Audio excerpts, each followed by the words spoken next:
'n Motorongeluk of voertuig wat langs die pad onklaar raak, het menige motoris al slapelose nagte besorg. Veral as 'n slinkse insleepdiens fort is met jou motor.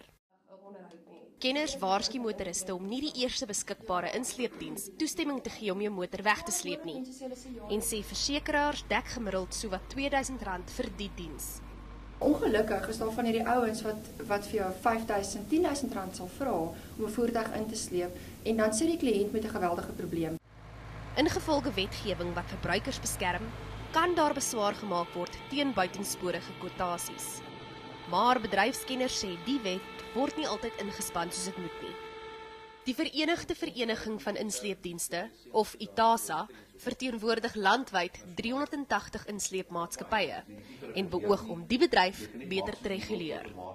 So ons het hierdie wonderlike wette wat daar om die kliënte te beskerm, maar beskerm dit regtig nie dit doen nie. Pel sê dis belangrik om te weet wat jou regte is.